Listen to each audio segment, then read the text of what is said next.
New hope ಟಿವಿಯ ಎಲ್ಲ ವೀಕ್ಷಕರಿಗೂ ಕರ್ತನಾದ ಯೇಸು ಕ್ರಿಸ್ತನ ನಾಮದಲ್ಲಿ ವಂದನೆಗಳು.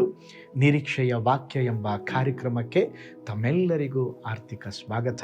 ಬನ್ನಿರಿ, ಈ ದಿನ ದೇವರು ನಮಗಾಗಿ ಇಟ್ಟಿರುವ ನಿರೀಕ್ಷೆಯ ವಾಕ್ಯವನ್ನು ಧ್ಯಾನಿಸೋಣ. ಈ ದಿನ ದೇವರ ವಾಕ್ಯದ ಧ್ಯಾನಕ್ಕಾಗಿರುವಂಥ ವಿಷಯ, ಮೇಲಿರುವಂಥವುಗಳ ಮೇಲೆ ಮನಸ್ಸಿಡಿರಿ.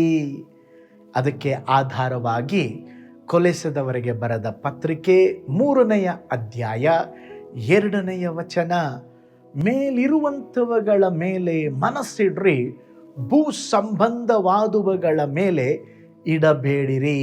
ಪ್ರೀತಿಯುಳ್ಳ ದೇವಜನರೇ, ಬೆಳಿಗ್ಗೆ ಎದ್ದ ತಕ್ಷಣ ನಮ್ಮ ಮನಸ್ಸಿಗೆ ಅನೇಕ ಆಲೋಚನೆಗಳು ಬರುತ್ತದೆ.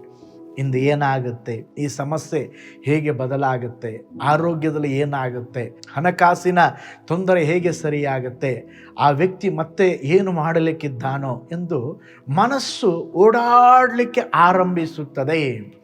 ನೋಡ್ರಿ, ನಾವು ಆಲೋಚನೆಗಳು ಬರುವುದನ್ನು ಸಂಪೂರ್ಣವಾಗಿ ತಡೆಯಲಿಕ್ಕೆ ಸಾಧ್ಯವಿಲ್ಲ. ಅವು ಆಲೋಚನೆಗಳು ನಮ್ಮ ಮನಸ್ಸಿನಲ್ಲಿ ಇರಲು ಬಿಡಬೇಕು. ಯಾವ ಆಲೋಚನೆಯನ್ನು ಹೊರಗೆ ಕಳಿಸಬೇಕೆಂಬುದನ್ನು ನೀವು ಆಯ್ಕೆ ಮಾಡಬಹುದು. ಪ್ರತಿಯೊಂದು ಆಲೋಚನೆಯು ಸತ್ಯವಲ್ಲ, ಪ್ರತಿಯೊಂದು ಭಯವು ದೇವರ ಧ್ವನಿಯಲ್ಲ, ಪ್ರತಿಯೊಂದು ಚಿಂತೆಯು ನಿಮ್ಮ ಭವಿಷ್ಯದ ಗುರುತಲ್ಲ. ನಿಮ್ಮ ಜೀವನ ನಿಮ್ಮ ಆಲೋಚನೆಗಳ ದಿಕ್ಕಿನಲ್ಲಿ ಸಾಗುತ್ತದೆ ರೀ. ನೀವು ದಿನಂಪೂರ್ತಿ ಭಯದ ಆಲೋಚನೆಗಳನ್ನು ಯೋಚಿಸಿದರೆ ನಿಮ್ಮ ಹೃದಯ ಭಯದಿಂದ ತುಂಬುತ್ತದೆ. ನನಗೆ ಸಾಧ್ಯವಿಲ್ಲ, ನಾನು ದುರ್ಬಲ, ನಾನು ಹಿಂದೆ ಬಿದ್ದಿದ್ದೇನೆ ಎಂದು ಯೋಚಿಸಿದರೆ ನಿಮ್ಮೊಳಗೆ ನಿರಾಶೆ ಬೆಳೆಯುತ್ತದೆ. ಆದರೆ ನೀವು ದೇವರ ವಾಗ್ದಾನವನ್ನು ಯೋಚಿಸಿದರೆ ನಿಮ್ಮೊಳಗಡೆ ನಿರೀಕ್ಷೆ ಬೆಳೆಯುತ್ತದೆ. ಅದಕ್ಕೆ ದಾವೀದನು ಬೆಳಗ್ಗೆ ಎದ್ದ ತಕ್ಷಣ ಹೀಗೆ ಹೇಳುತ್ತಿದ್ದನು, ಈ ದಿನ ಯೆಹೋವನಿಂದ ನೇಮಕವಾಗಿದೆ, ಇದರಲ್ಲಿ ನಾನು ಉಲ್ಲಾಸದಿಂದ ಆನಂದಿಸುತ್ತೇನೆ. ದಾವೀದನ ಜೀವಿತದಲ್ಲಿ ಸಮಸ್ಯೆಗಳಿಲ್ಲದ ಕಾರಣ ಅವನು ಹೀಗೆ ಹೇಳಲಿಲ್ಲ. ಅವನಿಗೆ ಶತ್ರುಗಳಿದ್ದರು, ಅವನನ್ನು ಜನರು ತಪ್ಪಾಗಿ ಅರ್ಥ ಮಾಡಿಕೊಂಡಿದ್ದರು. ಅವನು ತನ್ನ ಮನಸ್ಸನ್ನು ಸಮಸ್ಯೆಯ ಮೇಲೆ ಅಲ್ಲ, ಕರ್ತನ ಮೇಲೆ ಇಟ್ಟಿದ್ದನು. ಅವನು ಗೋಲಿಯಾತನ ಮುಂದೆ ನಿಂತಾಗ ಗೋಲಿಯಾತನ ಎತ್ತರವನ್ನು ಮಾತ್ರ ಯೋಚಿಸಲಿಲ್ಲ, ಅವನು ತನ್ನ ದೇವರ ಮಹತ್ವವನ್ನು ಯೋಚಿಸಿದನು.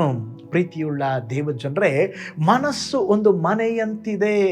ಆ ಮನೆಯ ಬಾಗಿಲು ತೆರೆದು ಬಿಟ್ಟರೆ ಯಾರಾದರೂ ಒಳಗೆ ಬರಬಹುದ್ರೆ, ಹಾಗೆ ಮನಸ್ಸನ್ನು ಕಾಯದೇ ಬಿಟ್ಟರೆ ಭಯ, ಚಿಂತೆ, ಕೋಪ, ಅವಮಾನ, ಹಳೆಯ ನೋವು, ನಿರಾಶೆ ಇವೆಲ್ಲವೂ ಒಳಗೆ ಬಂದು ಕೂತುಕೊಳ್ಳುತ್ತದೆ.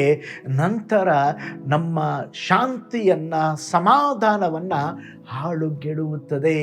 ಅದಕ್ಕೆ ಪೌಲನು ಹೇಳ್ತಾನೆ, ಮೇಲಿರುವವುಗಳ ಮೇಲೆ ನಿಮ್ಮ ಮನಸ್ಸಿಡ್ರಿ. ಅಂದರೆ ನಿಮ್ಮ ಮನಸ್ಸು ದೇವರ ವಾಕ್ಯದ ಮೇಲೆ ಇಡ್ರಿ, ದೇವರ ಒಳ್ಳೆತನದ ಮೇಲೆ ಇಡ್ರಿ, ದೇವರ ಕೃಪೆಯ ಮೇಲಿಡ್ರಿ, ದೇವರ ವಾಗ್ದಾನದ ಮೇಲಿಡ್ರಿ. ನಿಮ್ಮ ಮನಸ್ಸು ಬೀಜ ಬಿತ್ತುವ ಹೊಲದಂತಿದೆ. ನೀವು ಯಾವ ಬೀಜವನ್ನು ಬಿತ್ತುತ್ತೀರೋ ಅದು ಬೆಳೆಯುತ್ತದೆ. ನೀವು ಚಿಂತೆ ಎಂಬ ಬೀಜವನ್ನು ಇಟ್ಟರೆ ಚಿಂತೆ ಬೆಳೆಯುತ್ತದೆ. ನೀವು ಕೃತಜ್ಞತೆ ಎಂಬ ಬೀಜವನ್ನು ಇಟ್ಟರೆ ಅದು ಸಂತೋಷ ಬೆಳೆಯುತ್ತದೆ.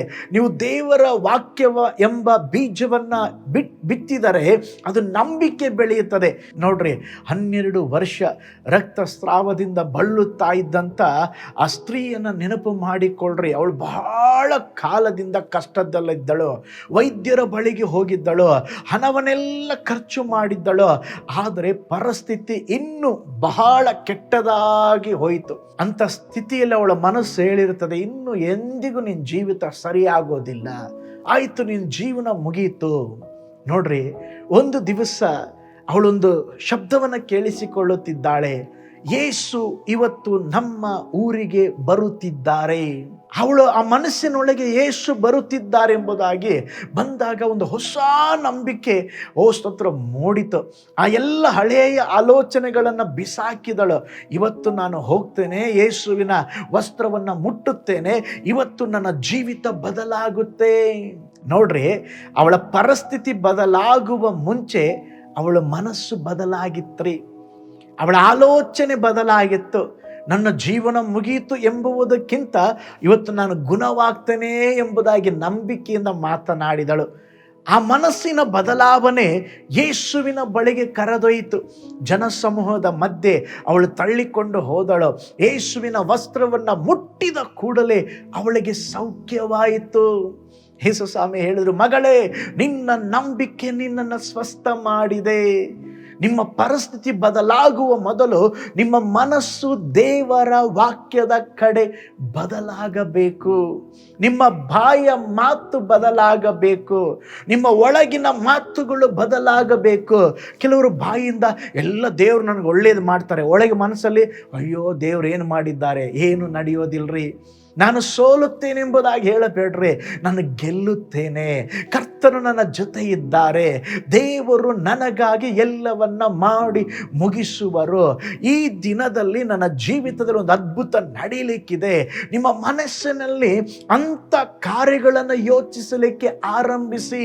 ಭಯಕ್ಕೆ ಸ್ಥಳ ಕೊಡಬೇಡ್ರಿ, ಚಿಂತೆಗೆ ಸ್ಥಳ ಕೊಡಬೇಡ್ರಿ, ಅಪನಂಬಿಕೆಗೆ ಸ್ಥಳ ಕೊಡಬೇಡ್ರಿ. ಅದಕ್ಕೆ ಬೈಬಲಲ್ಲಿ ನಾವು ಓದಿಕೊಂಡು ಪ್ರಾರಂಭದಲ್ಲಿ ಮೇಲಿರುವವುಗಳ ಮೇಲೆ ಮನಸ್ಸಿಡ್ರಿ. ದೇವರ ವಾಕ್ಯದ ಮೇಲೆ ಮನಸ್ಸಿಡೋಣ. ದೇವರೇ, ಇನ್ನು ಮುಂದೆ ನನ್ನ ಸುತ್ತಲೂ ಏನು ನಡೆಯುತ್ತದೆ, ಏನು ಆಗುತ್ತಾ ಇದೆ, ಅವುಗಳ ಮೇಲೆ ಮನಸ್ಸಿಡದೆ ದೇವರ ಮೇಲೆ ಮನಸ್ಸಿಡ್ರಿ. ಮೇಲಿರುವವುಗಳ ಮೇಲೆ ಮನಸ್ಸಿಡ್ರಿ. ಕರ್ತನ ನಿಮ್ಮ ಜೀವಿತದಲ್ಲಿ ಒಳ್ಳೆಯದು ಮಾಡ್ತಾರೆ. ಒಂದು ಅದ್ಭುತ ನಡೆಯುತ್ತೆ, ನಿಮಗೆ ಬಿಡುಗಡೆ ಉಂಟಾಗುತ್ತೆ, ಎಲ್ಲ ಪರಿಸ್ಥಿತಿಗಳು ಬದಲಾಗಲಿಕ್ಕಿದೆ. ಪ್ರಾರ್ಥನೆ ಮಾಡಿಕೊಳ್ಳೋಣ. ಪರಲೋಕದಲ್ಲಿ ವಾಸ ಮಾಡುವ ನಮ್ಮ ತಂದೆಯಾದ ದೇವರೇ, ಈ ಸುಂದರವಾದ ಸಮಯದಲ್ಲಿ ನಿಮ್ಮ ಪಾದ ಸಮ್ಮುಖದಲ್ಲಿ ನಾವು ಬರುತ್ತೇವಪ್ಪ. ಮೇಲಿರುವವುಗಳ ಮೇಲೆ ಮನಸ್ಸಿಡ್ರಿ ಎಂಬುದಾಗಿ ಹೇಳಿದ್ದೀರ. ಅನೇಕ ಸಾರಿ ನಮ್ಮ ಸುತ್ತಲೂ ನಡೆಯುತ್ತಿರುವ ಕಾರ್ಯಗಳ ಮೇಲೆ ಭಯದ ಸಂಗತಿಗಳನ್ನೇ ನಾವು ನೋಡುತ್ತಿದ್ದೇವಪ್ಪ. ಅವುಗಳನ್ನು ನೋಡುವ ಬದಲು ನಿಮ್ಮನ್ನು ನೋಡಲಿಕ್ಕೆ, ಪರಲೋಕದ ಕಡೆಗೆ ನೋಡಲಿಕ್ಕೆ ದೇವರೇ ನಮಗೆ ಸಹಾಯ ಮಾಡಿರಿ. ನಿಮ್ಮ ಬಗ್ಗೆ ಚಿಂತಿಸಲಿಕ್ಕೆ ನಮಗೆ ಸಹಾಯ ಮಾಡಿರಿ. ನಿಮಗಾಗಿ ಜೀವಿಸುವುದಕ್ಕೆ ಸಹಾಯ ಮಾಡಿರಿ. ಈ ವಾಕ್ಯವನ್ನು ಕೇಳುತ್ತಿರುವ, ವೀಕ್ಷಿಸುತ್ತಿರುವ ಪ್ರತಿಯೊಂದು ಕುಟುಂಬಗಳನ್ನು ಆಶೀರ್ವಾದ ಮಾಡಿರಿ. ಪ್ರತಿಯೊಬ್ಬರು ಮೇಲಿರುವವುಗಳನ್ನು ಹುಡುಕಲಿಕ್ಕೆ ಸಹಾಯ ಮಾಡಿರಿ. ಒಂದು ಅದ್ಭುತ ನಡೆಯಲಿ ಯೇಸುವಿನ ಹೆಸರಿನಲ್ಲಿ ತಂದೆಯೇ, ಆಮೇನ್. Price lord. ಹಾಗಾದರೆ ಮೇಲಿರುವವುಗಳ ಮೇಲೆ ಮನಸ್ಸಿಡೋಣ, ಮೇಲಿರುವವುಗಳನ್ನು ಹುಡುಕೋಣ. ಕರ್ತನು ನಿಮ್ಮನ್ನು, ನಿಮ್ಮ ಕುಟುಂಬವನ್ನು ಆಶೀರ್ವಾದ ಮಾಡಲಿ. God bless you.